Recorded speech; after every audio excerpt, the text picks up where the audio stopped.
जनता जनार्दन एक ही बात कहती थी, जब अयोध्या के बारे में उनको जानकारी मिलती थी तो लोग कहते थे कि अयोध्या में 500 वर्षों का इंतजार क्यों करना पड़ा था, क्योंकि बंटे थे और इसीलिए कटे थे। एकजुट होकर के मोदी जी के नेतृत्व में जैसे देश ने लड़ाई लेनी शुरू की, अयोध्या में राम मंदिर के मुद्दे का समाधान भी हो गया। भगवान राम अपने धाम में विराजमान भी हो गए और बहनों और भाइयों, देश की सीमा भी सुरक्षित हो गई। याद करिए 2014 के पहले कांग्रेस नेतृत्व की सरकार हुआ करती थी। समाजवादी पार्टी बिन मांगे समर्थन देती थी और पाकिस्तान घुसपैठ करता था, आतंकी वारदात करता था, चीन भारत की सीमा में घुसता था। हम लोग आवाज उठाते थे, सांसद के रूप में मैं, हरिओम पांडे जी, ये लोग संसद में आवाज उठाते थे कि भाई देश के दुश्मन देश की सीमा के अंदर घुस रहे हैं, इनका मुंह तोड़ जवाब दो। तो ये लोग कहते थे, इंडी गठबंधन के लोग जो आज हैं, कहते थे अरे संबंध खराब हो जाएंगे। और आज अगर दुश्मन है तो जैसे को तैसा मार करके उसकी ध्वजियां उड़ा दी जाती है दुश्मन की, और फिर एयर स्ट्राइक और सर्जिकल स्ट्राइक करके आज भारत के बहादुर जवान पाकिस्तान के अंदर घुसते हैं और पाकिस्तान दुनिया के मंचों पे चिल्लाता है कि साहब बकस दो, एक बार जान बचा दो, बस भारत कभी भी तबाह कर देगा। ये नया भारत है, ये नया भारत है। छेड़ता नहीं, लेकिन कोई छेड़ेगा तो उसको छोड़ता भी नहीं है। ये नया भारत है, अपने सम्मान और अपने स्वाभिमान की रक्षा करना जानता है। और एक कांग्रेस और समाजवादी पार्टी के लोग तो याद करिए, एक साल पहले 31 अक्टूबर को राष्ट्रीय एकता दिवस के रूप में लौह पुरुष सरदार वल्लभ भाई पटेल जी की जयंती को पूरे देश के अंदर हम लोग मना रहे थे। समाजवादी पार्टी उस दिन भारत के विभाजन के लिए जिम्मेदार जिन्ना की जयंती मना रहा था। लौह पुरुष सरदार वल्लभ भाई पटेल, भारत की एकता के शिल्पी, भारत के अखंडता के शिल्पी लौह पुरुष सरदार वल्लभ भाई पटेल को जब केंद्र और राज्य सरकार, पूरा देश सरदार सम्मान के साथ याद कर रहा था, तब समाजवादी पार्टी के मुखिया जिन्ना को याद कर रहे थे। बहनों और भाइयों, ये लोग महापुरुषों का सम्मान नहीं करते। ये सपा हो या कांग्रेस, दोनों एक ही थैली के चट्टे बट्टे हैं। मैं कुछ दिन पहले कन्नौज गया था। कन्नौज गया था तो वहां पर हमारे मंत्री हैं, वो विधायक भी है कन्नौज से। उन्होंने मुझे अवगत कराया, कहा कि कन्नौज के मेडिकल कॉलेज का नामकरण बाबा साहब डॉक्टर भीमराव अंबेडकर के नाम पे था।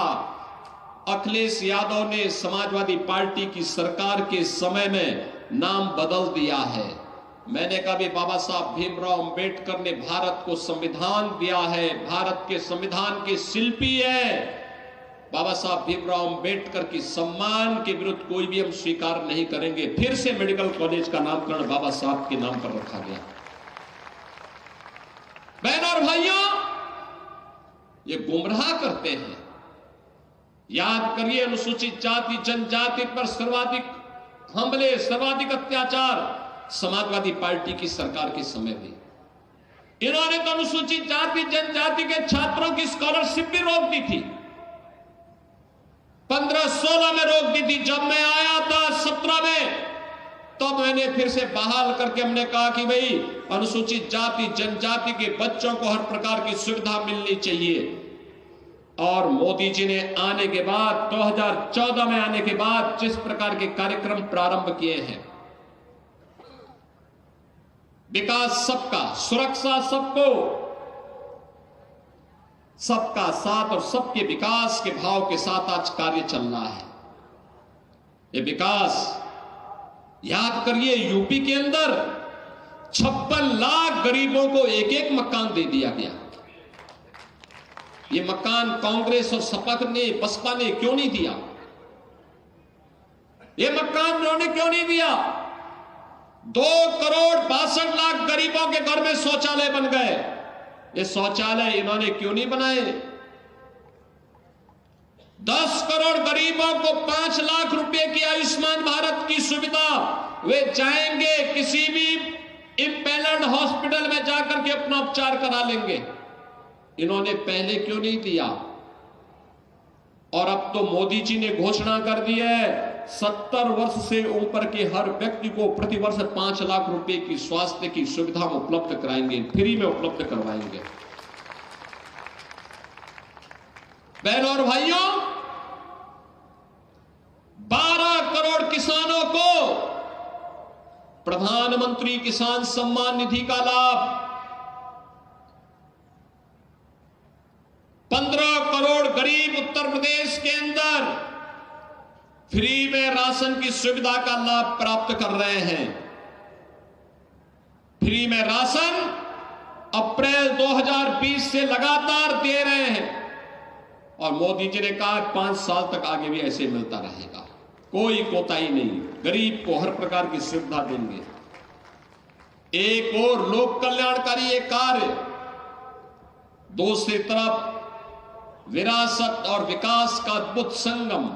मैं पूछना चाहता हूं बहनों और भाइयों, जो लोग आज सपा का प्रत्याशी बनकर के परिवारवाद का गढ़ बना देना चाहते हैं कटहरी को, मैं पूछना चाहता हूं उनको,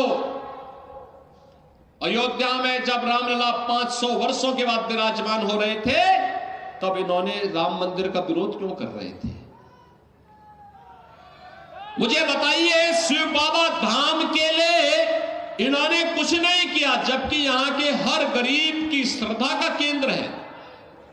श्रवण क्षेत्र धाम के विकास के लिए इन्होंने कुछ नहीं किया, लेकिन भारतीय जनता पार्टी की डबल इंजन सरकार अयोध्या में राम मंदिर के निर्माण और अयोध्या के सुंदरीकरण के साथ साथ शिव बाबा धाम और श्रवण क्षेत्र धाम के सुंदरीकरण के कार्यक्रम को भी तेजी के साथ आगे बढ़ाने का काम कर रही है। बहनों और भाइयों, ये क्षेत्र तो प्रखर समाजवादी चिंतक डॉक्टर राम मनोहर लोहिया की भी पावन भूमि के रूप में जाना जाता है। याद करिए, एक समय देश के अंदर समाजवादी आंदोलन को नेतृत्व कौन दे रहे थे? जयप्रकाश नारायण जैसे पुरोधा, डॉक्टर राम मनोहर लोहिया, आचार्य नरेंद्र देव, स्वर्गीय चंद्रशेखर जी, श्री जनेश्वर मिश्र जी, ये लोग समाजवादी आंदोलन को नेतृत्व देते थे। और आज की समाजवादी पार्टी क्या हो गई है? देख सपाई बिटिया घबराई, देख सपाई बिटिया घबराई। एक निषाद बेटी के साथ अयोध्या में ये समाजवादी नेता मोइन खान किस प्रकार की कृत्य कर रहा था, जेल के अंदर उसको इसीलिए भेजा गया और समाजवादी पार्टी उस दुष्कर्मी को फिर भी अंतिम समय तक बचा करके क्लीन चिट दे रही थी।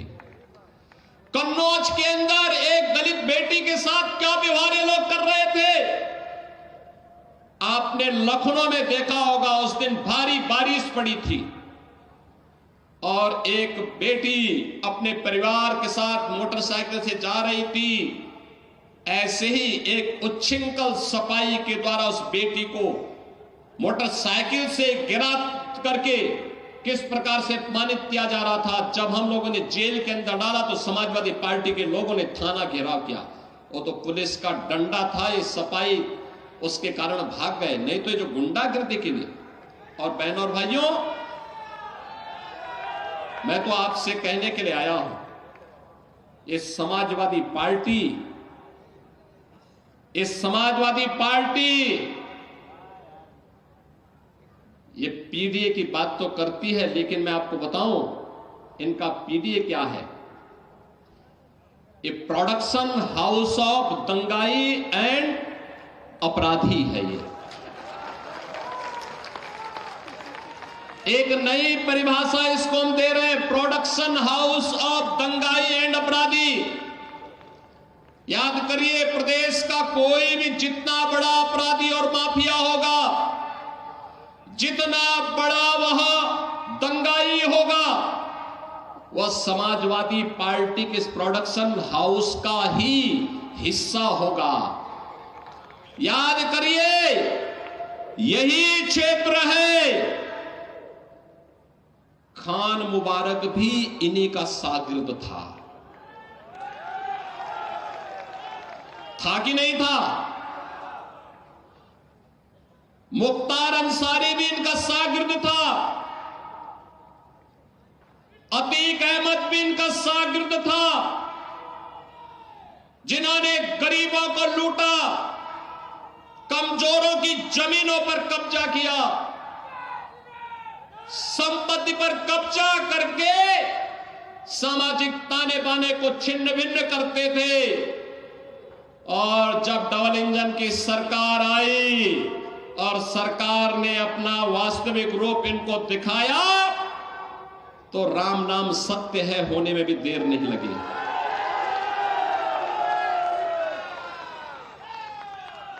और इसीलिए मैं आपसे कहने के लिए आया हूं बहनों भाइयों, आपसे कहने के लिए आया हूं, भाजपा है जो परिवारवाद नहीं, जातिवाद नहीं, महापुरुषों का सम्मान होना चाहिए। याद करिए, मोदी जी ने बाबा साहब भीमराव अंबेडकर के पंचतीर्थ बनाए। बाबा साहब भीमराव अंबेडकर से जुड़े हुए पंचतीर्थ मोदी जी के कारण बने। और यही नहीं, दुनिया के अंदर सबसे बड़ी प्रतिमा, सबसे बड़ी मूर्ति, लौह पुरुष, भारत के अखंडता के शिल्पी, लौह पुरुष सरदार वल्लभ भाई पटेल की सबसे बड़ी प्रतिमा दुनिया के अंदर किसी ने बनाई हो, मोदी जी ने गुजरात में साबरमती के केकड़िया में बनवाया है। मैं स्वयं वहां गया था देखने के लिए। बहनों और भाइयों, बाबा साहब भीमराव अंबेडकर को भारत रत्न तब मिला जब भाजपा सरकार को समर्थन कर रही थी। लौह पुरुष सरदार वल्लभ भाई पटेल को भारत रत्न तब मिला जब भाजपा सरकार को समर्थन कर रही थी। भारत के वीरों और वीरांगनाओं का सम्मान तब हो रहा है जब भाजपा की डबल इंजन की सरकार है। महाराज सुहेल देव को 1000 वर्षों के बाद सम्मान तब मिल रहा है जब भाजपा की डबल इंजन की सरकार है। बहराइच में महाराज सुहेल देव 10वीं शताब्दी में जिन्होंने भारत के गौरव को दुनिया के सामने भारत के शौर्य और पराक्रम को रखा था, उनका पराक्रम इस प्रकार का था कि जब उन्होंने सालार मसूद गाजी को मारा और वह हाल किया था उसका, उस दुर्दांत अपराधी और माफी, उस अपराधी और आक्रांता का, कि अगले 150 सालों तक भारत पर हमला करने का दुस्साहस कोई विदेशी आक्रांता नहीं कर पाया था। यहां की इस पूरी ताकत को, हिंदू राजाओं की ताकत को महाराज सुहेलदेव ने एकजुट किया और मथुरा से लेकर के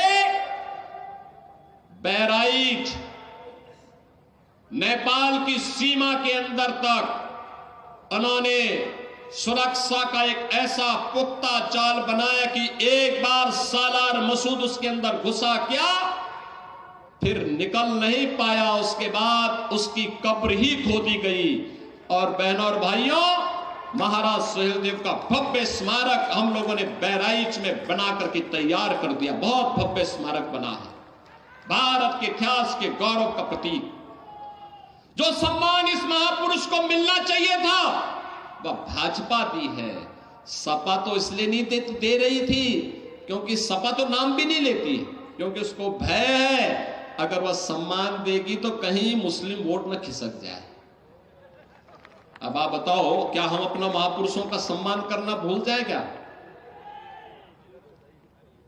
क्या हम लौह पुरुष सरदार वल्लभ भाई पटेल को सम्मान देना बंद कर दें क्या? ये लोग तो यही चाहते थे, क्योंकि जूनागढ़ के नवाब और हैदराबाद के निजाम को कैसे धक्का देकर के उन्होंने बाहर किया, कहा नहीं, भारत के गणराज्य का हिस्सा है, ये कोई लौह पुरुष ही कर सकता है। इसीलिए जब हम लोग सरदार वल्लभ भाई पटेल की जयंती मना रहे थे, तब समाजवादी पार्टी जिन्ना जैसे लोगों की जयंती मना रहे थे। इनको जिन्ना प्यारा है क्योंकि वो भारत का विभाजन करवाया था। और इसलिए बहनों और भाइयों, अब तो आपके सामने हम आए गए, धर्म भी है और राज भी है।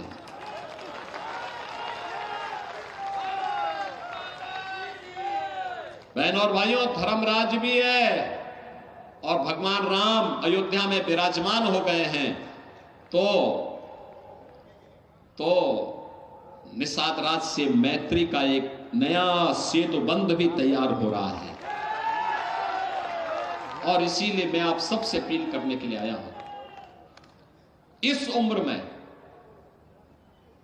निष्ठा के साथ कार्य करते हुए इन्होंने पूरी मजबूती के साथ कार्य किया है। और मेरी आप सबसे अपील है, एक अवसर दे दीजिए, धर्मराज निषाद को एक अवसर दीजिए, एक अवसर दीजिए। बहनों और भाइयों, विकास और सुरक्षा की चिंता मत करिए, वो जिम्मेदारी हम लोग ले रहे हैं। कटहरी एक सुंदर नगरी के रूप में बचेगी, आगे बढ़ेगी। अयोध्या के विकास कार्यों का लाभ कटहरी को प्राप्त होगा, अंबेडकर नगर जनपद को प्राप्त होगा। और इसीलिए मैं आपसे कहने के लिए आया हूं, धर्मराज निषाद को भारतीय जनता पार्टी नेतृत्व ने इसी भाव के साथ उतारा है। और आपसे कहने के लिए मैं आया हूं कि बहनों और भाइयों, चूकना मत। जिन लोगों ने यहां के विकास को बाधित किया है, जो लोग अंबेडकर नगर के मेडिकल कॉलेज को पूरी तरह तबाह करने के लिए जिम्मेदार हैं, अंबेडकर नगर और कटहरी के विकास में जो बैरियर है, इस बैरियर को हटाइए और धर्मराज को ला करके विकास की गति को तेज कर दीजिए। बहनों और भाइयों, मैं आपको इस बात के लिए आश्वस्त करने के लिए आया हूं, प्रधानमंत्री मोदी जी के नेतृत्व में काम केवल और केवल भाजपा कर सकती है। भारतीय जनता पार्टी इस देश से आज आपके पास आई है। ये जो माफियाओं का प्रोडक्शन हाउस बनकर के समाजवादी पार्टी जनता को तबाह कर रही है, उसको फिर से इजाजत मत दीजिए। इनके मंसूबे अच्छे नहीं हैं, इनके कृत्य अच्छे नहीं थे। ये दंगा कराते थे, अराजकता फैलाते थे, बेटी और बहन की इज्जत के साथ खिलवाड़ करते थे। बहनों और भाइयों, इनको दोबारा मौका देने की आवश्यकता नहीं। यही अपील करते हुए आप सबसे मेरा अनुरोध है, 20 नवंबर को कटहरी के भाग्य का फैसला आपको करना है। कटहरी, और इसीलिए हम आपके बीच आए हैं, मंच आपसे अपील करने के लिए आया है। धर्मराज निषाद को एक अवसर दीजिए। आप अवसर देंगे? देंगे? सभी लोग सहमत हैं? घर घर जाएंगे, धर्मराज निषाद बन करके स्वयं घर घर से वोट मांगने के लिए जाएंगे। सभी माताएं, बहनें, नौजवान, सभी लोग सहमत हैं? सभी लोग सहमत हैं? अपना पूरा आशीर्वाद देंगे इनको? तो बहनों और भाइयों, मैं भी आपको आश्वस्त करता हूं, विकास में कटहरी भी एक नया मॉडल प्रस्तुत होकर के आगे बढ़ेगा। यहां के मेडिकल कॉलेज की तस्वीर को बदल करके रख देंगे अंबेडकर नगर के। यहां पर शिव बाबा धाम हो या श्रवण क्षेत्र धाम, ये भी अब सुंदरीकरण की एक नई बृहद योजना के साथ आगे बढ़ेंगे। सभी लोग सहमत हैं? 20 तारीख को वोट देकर के धर्मराज निषाद को भारी बहुमत से विजयी बना के भेजेंगे। तो फिर मेरे साथ बोलेंगे, भारत माता की, भारत माता की, भारत माता की जय श्री राम, जय। तो अंबेडकर नगर से मुख्यमंत्री योगी आदित्यनाथ को सुन रहे थे आप, जहां उन्होंने कटेरी विधानसभा क्षेत्र में जनसभा को संबोधित किया और धर्मराज निषाद के पक्ष में वोट करने की सभी से अपील की।